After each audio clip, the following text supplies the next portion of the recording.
Well, Barclays research is really just throwing cold water on AI investment, shall I say hype. Their analysis shows AI-related spending boosted U.S. GDP growth by about 1 percentage point in the first half of 2025. And yes, that would include OpenAI spending because it goes into the same buckets. But that contribution, according to them, is set to peak this year and fade rapidly. The 5 largest hyperscalers are projected to increase capital expenditures by roughly 30% through 2027 to $510 billion. We've talked about this before. Most people know this. That does sound massive, no doubt, but it represents a major deceleration from the 71% jump in 2025. When you adjust for inflation, the slowdown is even sharper. Barclays argues the market is overestimating the aggregate impact. Total U.S. business investment runs over $4 trillion annually, so even hundreds of billions of dollars from tech giants is still relatively small. Dare I say that? Most of the growth momentum, though, is already behind us, according to the report. On productivity gains, the report is equally skeptical. Permanently lifting productivity growth by just 1 percentage point would require the entire trajectory of business investment to increase by about 20%. We last saw that kind of sustained spending in the 1990s dot-com boom.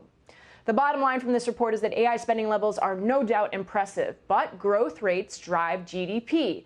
Those rates are decelerating fast. Frank? Christina, very interesting note. Actually, that analyst is going to be on CNBC later today at 2 p.m. on Power Lunch to talk a lot more about that note. Christina Parts-Nettles, thank you very much for that. All right, I want to toss it around to you guys.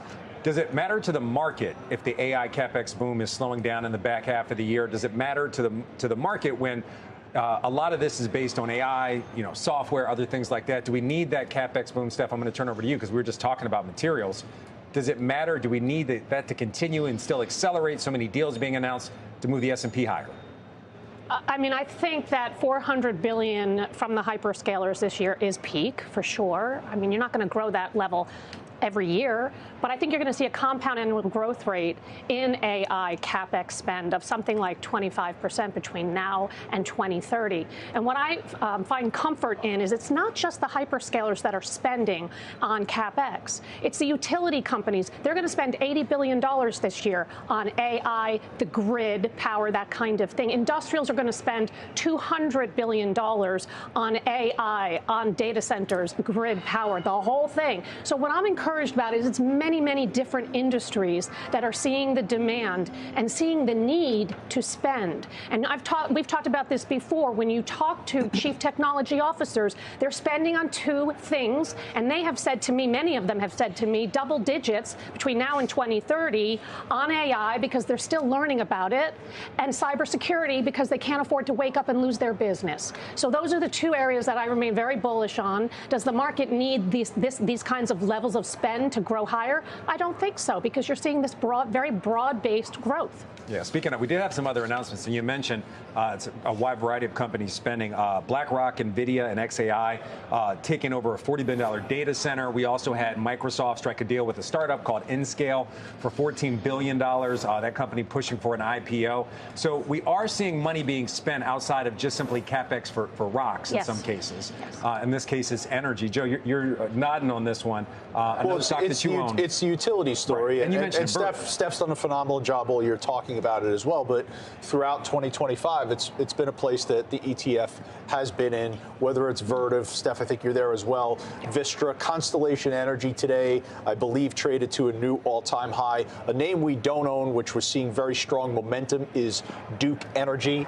That gives you the electricity assets. So the thematic investing and the thematic investing element surrounding utilities, I think, is very real. And I think if you're sitting with a portfolio where you have 3% correlated to what the energy sector weighting is in the S&P, and you're waiting for E&Ps to wake up, why not look in the direction of utilities? Because you have oil sub $60, and this is an administration that very clearly believes in a low energy price and is allowing for a lot of offshore drilling.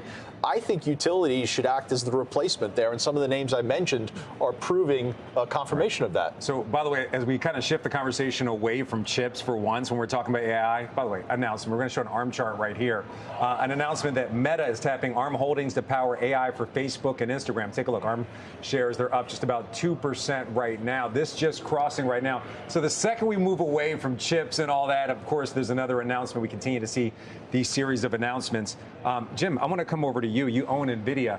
Is this starting to get concerning that we're seeing these announcements related to chips involving so many other companies outside of NVIDIA, whether it be AMD, Broadcom? A lot of other names seem to be getting in the mix, and it seems like just a few months ago we were talking about this incredible moat that NVIDIA had. Well, the simplest answer to that is that the backlog for NVIDIA chips is kind of off the charts, so I'm not really worried about that. If I were a customer of NVIDIA or a prospective customer, I would look at it and say, I've got to go somewhere else to get chips if I want to get them in the near term. So I'm really not worried about NVIDIA from a fundamental point of view, nor am I from a technical point of view, and not to rehash what we were talking about 10 minutes ago, but I do believe Joe is right, and everybody else, that the rally is going to continue through year end. Whatever concerns I may have, I think there's just going to be the chase for performance, and that's going to center on NVIDIA. That is the bellwether of the bellwether trade, which is the artificial intelligence trade. Yeah, by the way, we had Brad Gerstner on our air earlier on Squawk Box. He's saying NVIDIA is going to compound over the next 3 to 4 years. Joe, you also own this name as well. Agree with that take that this company, due to backlog or other issues, has a very long runway? I would agree with that. Look, Brad Gerstner knows far more about technology spending than I ever will, so I'll take Brad at what he's suggesting on air.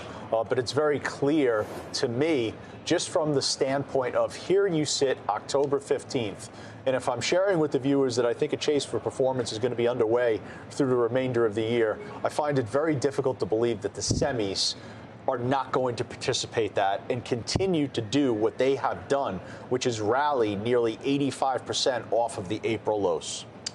Link, you also own Broadcom. Do you see Broadcom continue to participate in some of this rally, or is it becoming less of a basket of stocks that you want to look at like the SMH and more individual winners? I mean, I like Broadcom. I've liked Broadcom for 5 years. I'm not crazy about the valuation at this moment in time, but they think AI for them by 2028 can be a $100 billion opportunity for them. And I like their diversification. I like that they have software. They have the AI piece. They have the non-AI piece. They have the infrastructure piece.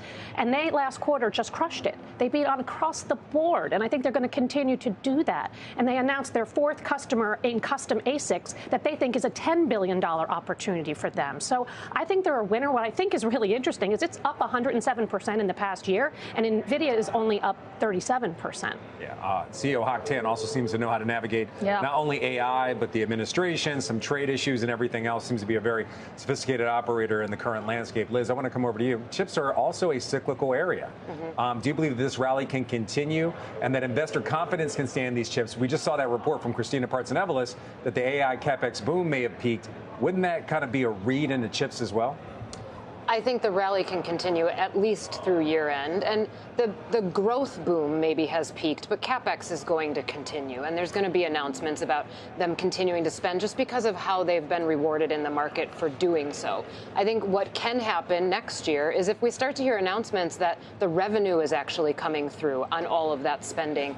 What we're looking for as investors is justification of those valuations. And so far, that's been justified by the CapEx spending, by looking out into the future, here's how things are going to go. If we start hearing next year that the rubber has hit the road, revenue is actually being generated, the use cases are real, and it's benefiting companies across a number of sectors, then that justifies those valuations as well. So I do think chips can continue to do well here, especially for the chase into the end of the year. I still think software has opportunity. Cyber stocks have been something to talk about this year for sure. That's a long-term trade for me. That's something that I don't think the demand for is going away anytime soon, if ever. But I think software can benefit as we shift from CapEx spending into real material benefits of AI. Well, another announcement today, as we just mentioned, ARM being tapped by Meta to power AI on Facebook and Instagram.